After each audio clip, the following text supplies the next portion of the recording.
우리 믿는 자들은 하나님의 자녀가 되었다는 대단한 특권을 가지고 있습니다. 우리가 이 특권을 가지고 있는데도 특권을 사용하지 못하고 특권이 무엇인지 모르고 살아간다면 그것은 너무나 가슴 아픈 일인 것입니다. 보통 특권이라면 사람들은 이렇게 생각합니다. 자신의 힘이나 권력을 가지고 군림하는 것이다. 하지만 오늘 본문에서 보면, 본문에서 말하는 특권은 자신의 백성을 사랑하셔서 끝까지 지켜주시고 은혜를 베풀어 주시는 하나님의 놀라운 특권이라는 것입니다. 그래서 우리는 존재를 크게 두 가지로 생각할 수가 있습니다. 한 존재는 창조하신 창조주, 또 다른 존재는 피조물이라고 볼 수 있습니다. 창조주는 오직 하나님 한 분밖에 없습니다. 피조물은 나머지 모든 것이 피조물입니다. 그래서 창조주는 피조물을 만드시고 이 피조물을 다스리십니다. 그래서 그의 뜻대로 모든 것을 이루어 가시는 것입니다. 그렇기 때문에 하나님이 허락하지 아니하시면 어떠한 피조물도 하나님의 자녀에 대해서, 하나님의 백성에 대해서 어떻게 할 수가 없다는 것을 말씀해 주고 있습니다. 그래서 대적할 수 없고 정죄할 수 없고 하나님의 그 사랑에서 끊을 수 없다고 오늘 본문은 우리에게 분명히 말씀하고 있습니다. 바로 이 특권 하나님이 우리에게 주셨습니다. 우리를 대적에게서 건져주시고 우리를 정죄할 수 없도록 하시고 우리를 끝까지 사랑하시는 그 하나님의 특권을 우리에게 주셨습니다. 그러기에 우리는 이 사실을 깨닫고 언제나 하나님의 사랑 안에서, 언제나 하나님의 보호 아래서, 언제나 하나님의 인도하심 안에서 감사하며 영광 돌리는 우리 모두가 되시기를 주님의 이름으로 축복합니다. 그러면 첫 번째로 아무도 성도를 대적할 수 없다는 것입니다. 또 그렇다고 착각하지 마십시오. 나한테 대적할 사람이 아무도 없구나, 나는 천하무적이구나. 그게 아니고요, 하나님이 관리하시면, 하나님이 인도하시면 어떠한 피조물도 우리를 대적할 수 없다는 것입니다. 그래서 하나님을 의지하며 하나님 안에서 살아간다면요, 우리에게는 대적이 없다는 것입니다. 본문 31절에 보면 이렇게 말합니다. 그런즉 이 일에 대하여 우리가 무슨 말 하리요? 만일 하나님이 우리를 위하시면 누가 우리를 대적하리요? 하나님이 관계하시고 하나님이 막아주시고 하나님이 함께 하신다면 어떠한 것도 우리를 대적할 수 없다는 뜻입니다. 마침 한 나라에 왕이 있다, 왕이 아끼는 사람이 있다, 내가 이 사람을 보호해야 되겠다, 그러면 그 나라에서는 누구도 건드릴 수 없다는 것입니다. 하나님도 우리를 사랑하십니다. 그래서 하나님의 자녀인, 하나님의 백성인 우리를 끝까지 책임져 주십니다.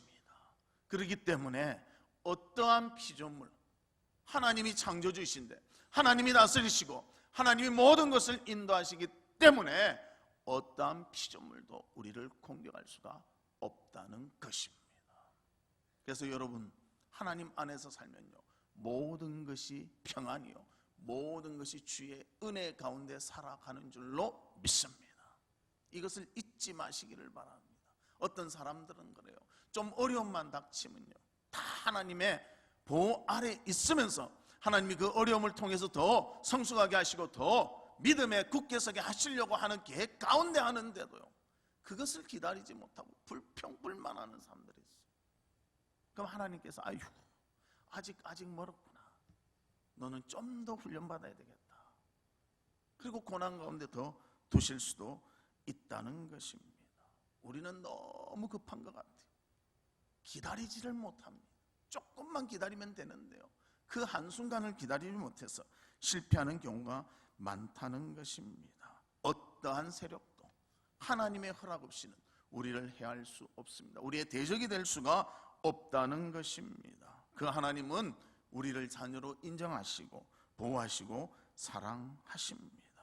그래서 우리는 그 사실을 인정하며 사는 모두가 되시기를 바랍니다. 그래서 이사야 50장 8절에도 이렇게 말합니다. 나를 의롭다 하시는 이가 가까이 계시니 나와 다툴 자가 누구냐? 나와 함께 설지어다. 나의 대적이 누구냐? 내게 가까이 나올지어다. 이 말은 뭔가요? 나의 대적이 없다는 거예요. 하나님이 가까이 계시니까 나를 대항할 사랑이 없다는 거예요. 있으면 나와봐라. 그렇게 말하고 있습니다. 우리가 이런 믿음을 가지고 사시기를 바랍니다. 조금 어렵다고 이거 큰일 난 것이 아닌가. 사실 내가 잘못해서 당하는 고난도 있거든요.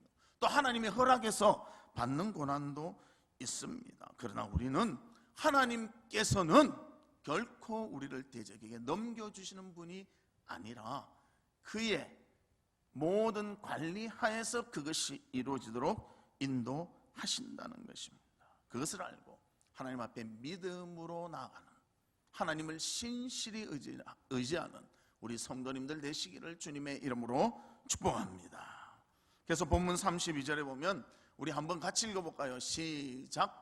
자기 아들을 아끼지 아니하시고 우리 모든 사람을 위하여 내주신 이가 어찌 그 아들과 함께 모든 것을 우리에게 주시지 아니하겠느냐. 아들까지 주신 분이 우리의 다른 것 그거 정말 아까워하시겠냐. 모든 것을 하나님께서 우리에게 허락해 주시지 않겠느냐. 그렇게 말하고 있습니다. 그래서 하나님은 우리를 책임지십니다. 끝까지 책임지십니다. 중도에 포기하지 않습니다. 중도에 그만두지 않습니다. 끝까지 함께해 주십니다. 그리고 다른 어떤 피조물이라도 우리를 대적할 수 없도록 하나님께서는 막아 주십니다. 그래서 본문 35절에도 보면 환난이나 공고나 박해나 기근이나 적신이나 위험이나 칼이냐 이 어떠한 것도 하나님의 사랑에서 우리를 끊을 수 없느니라. 우리의 대적이 될 수가 없느니라. 그렇게 말하고 있습니다. 그런데 우리는 어떻습니까? 우리는 너무나 연약해요. 말 한마디에 상처 입어가지고요 그 아픈 가슴을 부여잡고 아이고야 내가 이제 죽겠구나 하는 게 우리 모습이에요. 누구와 좀 안 좋은 일이 생기면요 그것을 생각하고 또 생각하고 또 생각합니다.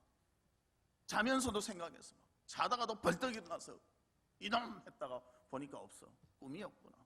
그리고 또 자다가 다음날 일어나서 아침에 또 화내고. 그게 우리의 모습입니다. 조금만 내가 손해 당하면요 참지를 못하고 조금만 내 마음의 상처를 입으면 그것을 아파서 부둥켜 안고 어찌할 바를 모르는 것이 우리라는 것입니다. 그런 우리임을 아시고 하나님은 끝까지 보호하시고 끝까지 책임지시고 끝까지 사랑해 주십니다. 이 사실을 잊지 아니하는 우리 성도님들 되시기를 주님의 이름으로 축복합니다. 그것을 확실히 알면요 하나님은 나에게 합력하여 선을 이루시지 결코 나를 대적에게 넘겨주실 자가 아니다. 이 마음이 있는데 무엇 때문에 절망하고 무엇 때문에 가슴 아파 하겠습니까? 그럼 또 어떤 사람은 그렇게 말해요. 목사님 대적에게 넘겨주진 않아도 참 오랫동안 끌던데요. 그것은요 내 믿음의 분량이 되지 않았기 때문에 하나님이 기다리시든지요 나를 훈련시키시기 위해서 하시는 것이라는 거예요. 하나님은 우리를 끝까지 사랑하십니다. 자기 아들까지 주신 분이 무엇 때문에 우리를 곤란하게 만들겠습니까? 끝까지 사랑하시는데 사랑의 표현도 그런 게 있지 않습니까? 우리도 자식들을 키워보면요 무조건 다 준다고 자식이 바로 자라는 게 아니잖아요. 기다렸다가 주잖아요. 그냥 안 주잖아요. 바르게 키우기 위해서 상으로 주는 것도 많잖아요. 그와 같이 주신다. 그러나 우리는 그것을 기다리지 못하고 왜 이럴까? 왜 우리에게는 어려움이 있을까? 그런데 하나님은 우리에게 대적하는 피조물이 없도록 우리를 지켜봐여 주시는 신실하신 주님이십니다. 이것을 믿고 어느 순간 어떠한 모양 어떠한 환경 어떠한 그런 모습 속에서도 승리하며 믿음으로 살아가는 우리 성도들 되시기를 주님의 이름으로 축복합니다. 두 번째로는 아무도 성도를 정죄할 수 없다는 것입니다. 왜냐하면 성도는 벌써 하나님으로 인해서 죄의 용서를 받은 자들이기 때문입니다. 하나님이 용서하셨으면요 어떠한 것이 다시 죄로 돌아가게 할 수가 없다는 것입니다. 본문 33절 34절에 보면 누가 능히 하나님께서 택하신 자들을 고발하리요 의롭다 하시니는 하나님이시니. 하나님이 의롭다 했는데 누가 고발하겠느냐? 누가 정죄하리요? 죽으실 뿐 아니라 다시 살아나신 이는 그리스도 예수시니 그는 하나님 우편에 계신 자요 우리를 위하여 간구하시는 자신이라. 우리를 정죄할 수 없다는 것, 우리를 죄 있다고 말할 수 없다는 것, 하나님만 판단하시지 나머지 것들이 안다는 것, 할 수 없다는 것입니다. 그러나 우리를 속이는 것들이 있습니다. 사탄은 우리를 속입니다.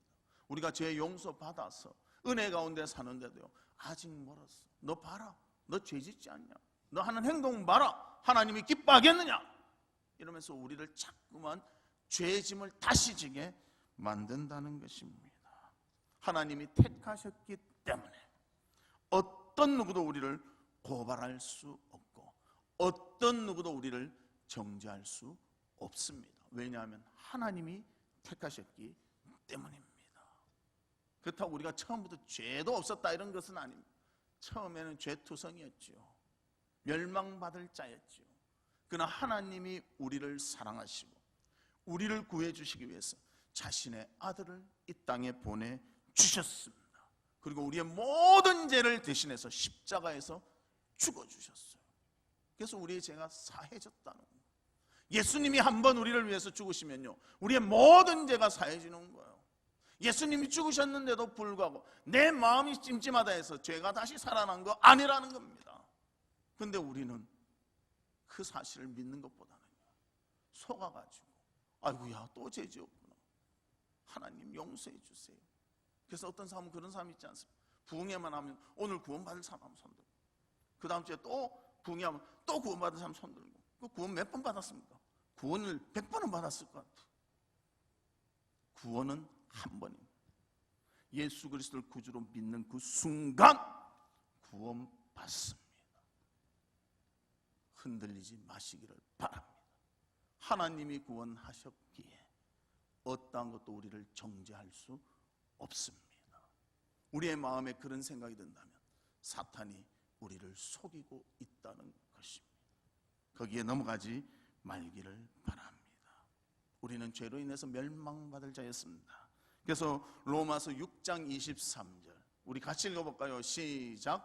죄의 삭은 사망이요 하나님의 은사는 그리스도 예수 우리 주 안에 있는 영생이니라. 죄의 삭은 사망입니다. 죽어야 됩니다. 그런데 예수 그리스도로 인해서 우리는 생명을 얻었습니다. 우리는 당연히 죄로 인해서 죽을 자이지만 예수 그리스도를 믿기 때문에 우리 안에는 영생이 있다는 것입니다. 그래서 사도행전 10장 43절에 이렇게 말합니다. 그에 대하여 모든 선지자도 증언하되 그를 믿는 사람들이 다 그의 이름을 힘입어 죄사함을 받는다 하였느니라. 그의 이름을 힘입어 죄사함을 받느니라. 우리가 뭐 잘나서 받는 게 아니에요. 우리가 대단해서 받는 것이 아니에요. 예수 그리스도의 이름을 힘입었기 때문에 우리는 구원받은 것입니다.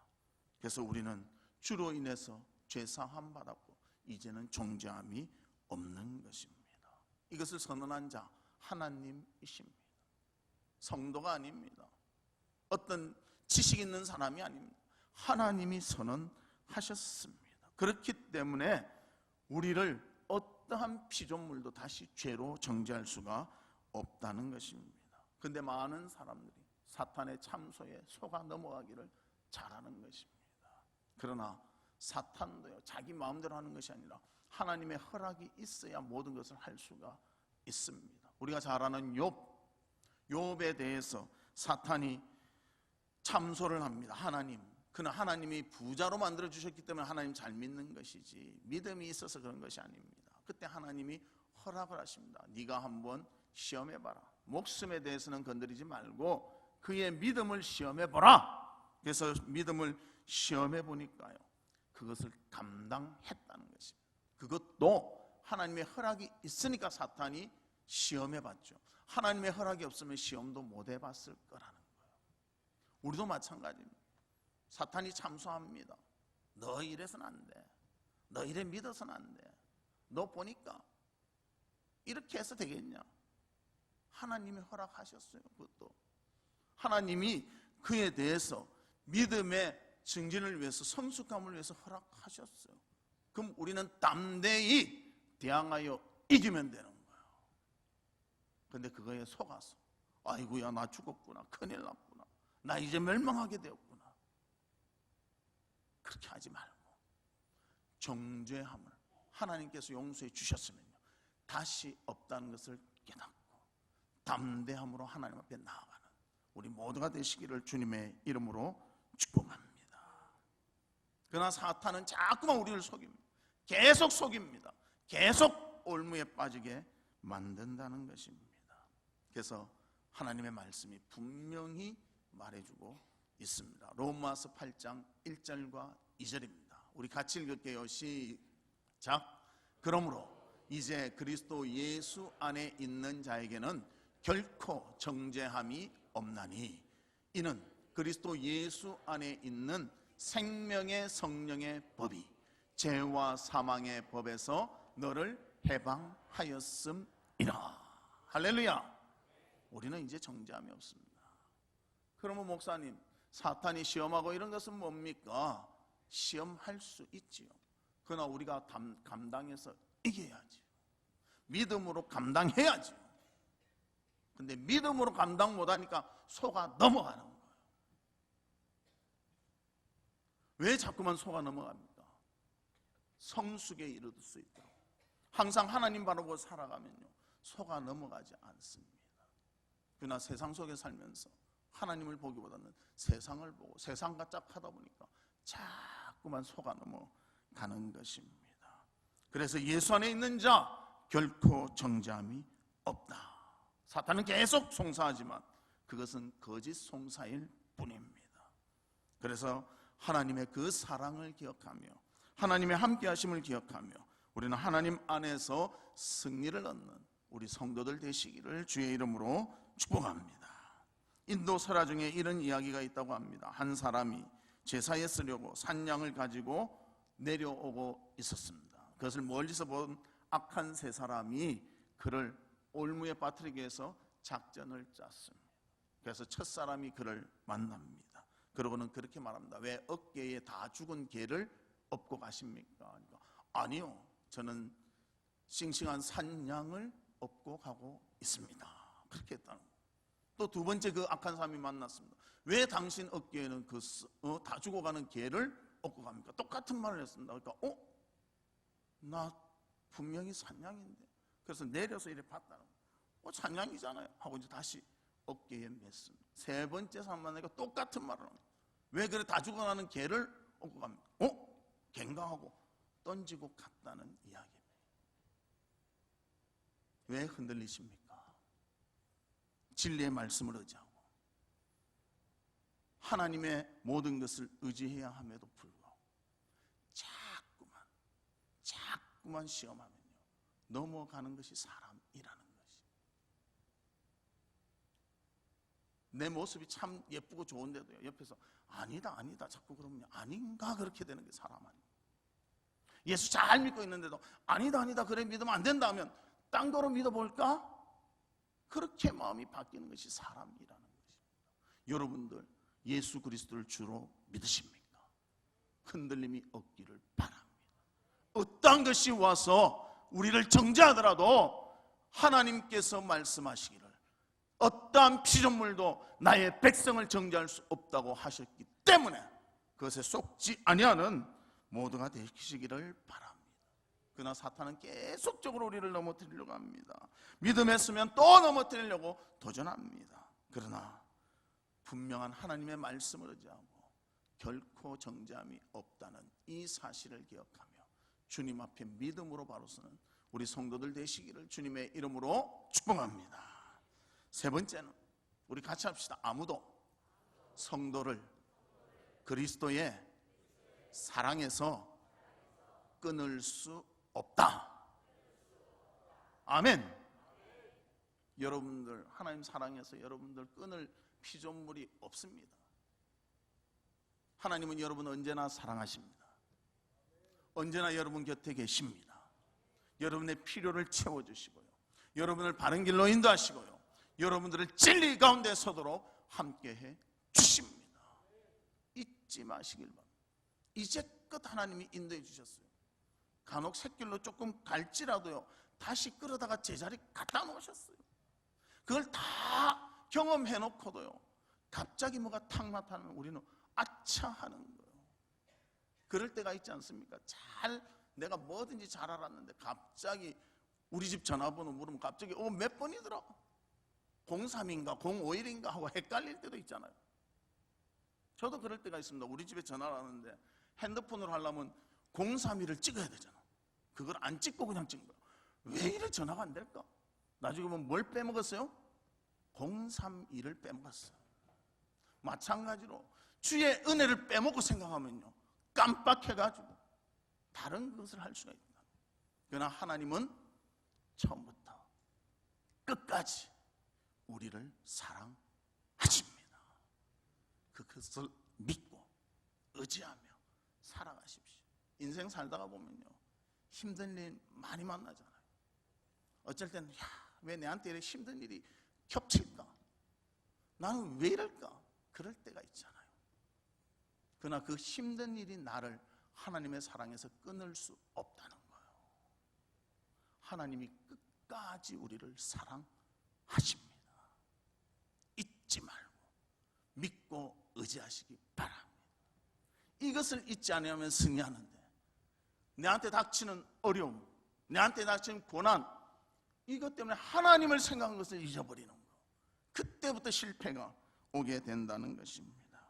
그래서 우리는 언제나 하나님의 사랑이 끝까지 우리에게 적용된다, 잊지 말고 승리하시기를 바랍니다. 본문 38절 39절 우리 같이 읽습니다. 시작. 내가 확신하노니 사망이나 생명이나 천사들이나 권세자들이나 현재일이나 장래일이나 능력이나 높음이나 깊음이나 다른 어떤 피조물이라도 우리를 우리 주 그리스도 예수 안에 있는 하나님의 사랑에서 끊을 수 없으리라. 할렐루야. 하나님은 한 번 사랑하시면 끝까지 사랑하십니다. 끝까지 책임지십니다. 끝까지 동행해 주십니다. 우리가 그 동행하는데 느끼지 못하니까 이게 아닌 게 아닌가, 우리가 연약하니까 자꾸만 그 끈이 연약한 것이 아닌가 생각하지만 하나님은 끝까지 우리를 사랑해 주십니다. 또 요한복음 10장 28절에도 보면 내가 그들에게 영생을 주노니 영원히 멸망하지 아니할 것이요 또 그들을 내 손에서 빼앗을 자가 없느니라. 빼앗을 자가 없다고 분명히 말씀하고 있습니다. 빼앗기지 않아야 됩니다. 빼앗을 자가 없는 거 확실히 믿으십니까? 믿으시면 흔들리지 않아야 돼요. 근데 믿으면서 또 흔들려. 아까와 같이 고난이 막 닥치고 어려움이 닥치면요, 하나님을 생각할 틈이 없어가지고 깜빡 속을 때가 너무나 많다는 것입니다. 그래서 하나님은 그 성도를 끝까지 책임져 주십니다. 그 사랑을 끊지 못하게 하나님이 이루어 주십니다. 만약 여러분들 가운데 힘든 일을 당하고 있는 분이 있습니까? 하나님이 끝까지 사랑해 주실 것을 믿으십시오. 여러분 가족 중에 어려움을 당한 사람들이 있습니까? 그 자를 하나님이 끝까지 사랑해 주실 것을 믿으십시오. 그리고 하나님을 바라보십시오. 하나님께 간구하십시오. 하나님과의 관계를 잘 감당하십시오. 하나님은 그 자를 끝까지 책임져 주실 줄 믿습니다. 그래서 우리를 사망이 끊을 수 없고 권세자가 끊을 수가 없습니다. 하나님의 사랑에 연결되어 있다면 어떠한 피조물도 우리를 끊을 수 없습니다. 그 사랑을 생각하며 어떠한 방해가 있든지 어떤 어려움이 있든지 두려움하지 말고 하나님의 약속의 말씀을 의지하며 승리를 얻는 우리가 되기를 바랍니다. 1895년 겨울, 사람의 발길이 전혀 닿지 않는 북극 한 지점의 노르웨이의 탐험가 난센이 인류 최초로 북극의 환경을 살피게 되었습니다. 그는 돌로 오두막을 짓고요, 또 바다 코끼리 가죽으로 지붕을 덮었습니다. 아무리 그렇게 잘 덮어도요, 얼마나 그 추위가 혹독하고 매서운지 너무나 견디기가 힘들었습니다. 그런데 그 생각에 이왕 북극까지 왔는데 바다의 깊이를 한번 알아보자. 그러고는 자기에게 있는 긴 줄을 내려뜨리기 시작했습니다. 아무리 내려도 끝이 안 나는 거예요. 다 이제 끈 거의 다 내렸는데도 끝이 안 나는 거예요. 그래서 이렇게 기록했다고 합니다. 이보다 더 깊다. 그래서 다음 날 또 도전합니다. 더 긴 줄, 또 원래 있었던 줄에 연결해가지고 또 집어넣기 시작했어요. 한참 집어넣겠죠. 끝없이 집어넣습니다. 근데 바다 끝이 안 닿는 거예요. 그래서 또 뭐라고 적었습니까? 이보다 더 깊다. 그리고 계속적으로 줄을 늘리면서 계속 바닷속에 집어넣습니다. 그런데 자기가 집어넣는 동안에 한 번도 바다를 닿지를 못합니다. 이 줄이 닿지를 못하는 거예요. 그래서 동일하게 적었습니다. 이보다 더 깊다. 그것을 여러 번 하고 나서 난세는 이런 결론을 내렸습니다. 바다의 깊이를 정말 잴 수가 없겠구나. 끝을 알 수 없는 깊이구나. 그래서 이렇게 말했다고 합니다. 이곳 북극의 바다 깊이는 하나님의 사랑과 같다. 끝을 알 수 없는 깊이다. 하나님의 사랑이 그와 같습니다. 하나님이 이까지 나한테 사랑하셨겠지 하고 보면 또 사랑하십니다. 이것까지겠지 하고 또 되돌아보면 하나님은 또 사랑하십니다. 이런 나까지 사랑하실까? 그리고 또 접어서 보면 그런 나까지도 사랑해 주시는 분이 하나님이십니다. 그리고 그 사랑을 어떠한 피조물도 끊을 수 없다. 하나님이 약속하셨습니다. 우리 사랑하는 성도 여러분, 어떤 처지에 있든지 하나님의 사랑을 의심하지 마시기를 바랍니다. 하나님의 사랑을 끊을 어떠한 피조물도 이 세상에서는 없습니다. 지금 어렵다고, 지금 좀 고난이 있다고 하나님이 우리를 버리신 것이 결코 아닙니다. 언젠가는 끝날 고난이요, 언젠가는 끝날 어려움이라는 것입니다. 하나님은 우리가 받는 고난보다도, 우리가 경험하는 어려움보다도 더 깊이, 더 넓게 우리에게 베풀어 주십니다. 하나님의 이 사랑을, 끊을 수 없는 사랑을 기억하고 언제나 하나님 사랑 안에서 기쁨으로 살아가는 우리 모두가 되시기를 주님의 이름으로 축복합니다. 말씀의 결론을 맺도록 하겠습니다. 성도에 대한 하나님의 사랑 한이 없으십니다. 그래서 자기를 사랑하는 하나님, 자기 백성을 사랑하는 그 하나님이 어떠한 피조물도 대적하지 못하게 하시고요, 어떠한 피조물도 정죄하지 못하게 하시고요, 어떠한 피조물도 그의 사랑에서 빼앗아갈 수 없도록 우리와 함께해 주십니다. 우리는 이 하나님의 사랑을 받은 자들입니다. 예수를 믿는다면 이 사랑을 모두가 받게 되는 것입니다. 그래서 두려움 가운데서도, 어려움 가운데서도 절망하지 말고 하나님의 사랑은 이것보다도 깊으며 이것보다도 더 넓다는 것을 기억하고 끝까지 그 하나님의 사랑에서 우리가 떨쳐지지 않는 자임을 깨닫고 주의 사랑을 바라보는 우리 모두가 되시기를 주님의 이름으로 축복합니다. 이 시간 우리 기도하는데요,